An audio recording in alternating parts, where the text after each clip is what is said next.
तो इस प्रकार ये काल का भयंकर जाल है।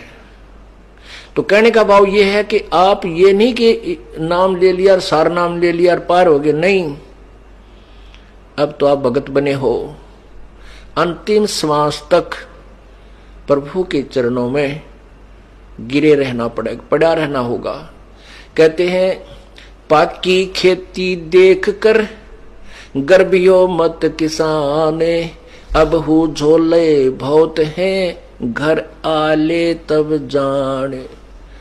कहते हैं फसल पक रही है जैसे वर्तमान में, और कहते किसान को कहता अब अभिमान मत करना, अब इतना बेरा कितनी गर्द फड़ शेष रहती हैं, कोई ओले पड़ जा, आंधी आ जा, वर्षा घनी हो जा।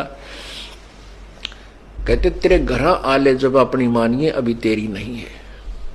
ऐसे ही कहते तूने सोचा मैंने सार नाम मिल गया, मैं भक्ति कर रहा हूं, कहते अभिमान मत कर लेना, अभी तक काल के बहुत ज्यादा जोके शेष हैं, सतलोक पहुंच ले जब पीछा छूटा मानिए, ये तब तक मालिक के चरणों में पड़ा गिरा ही रहना।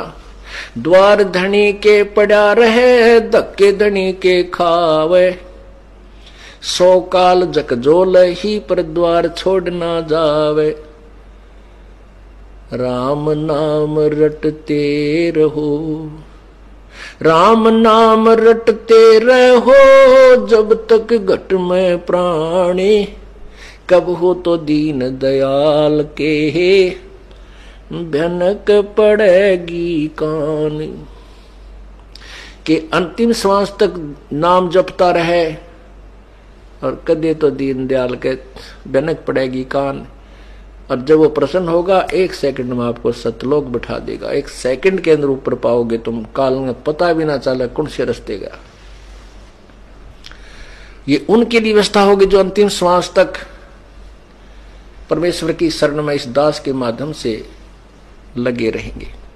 गीता जी अध्याय नंबर 8 के श्लोक 13 में स्पष्ट किया है कि ओम इति एक अक्षरम, ओम इति एक अक्षरम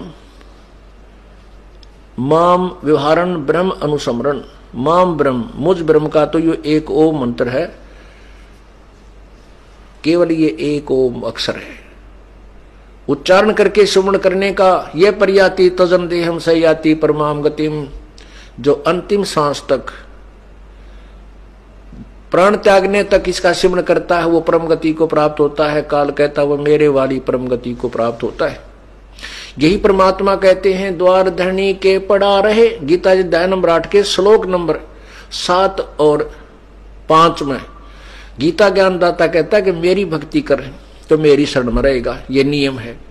फिर ये नियम है कि उस भगवान की भक्ति करेगा, परम जीव पुरुष परमेश्वर की, उस पूर्ण ब्रह्म की तत्वदर्शी संत से लेकर के, तो उसकी शरण में उस भक्ति के कारण ही वहां जाएगा, उस भक्ति बल से वहां जाएगा, यानी उस परमात्मा उस कमाई के कारण ही तो सतलोक उसके पास जाएगा।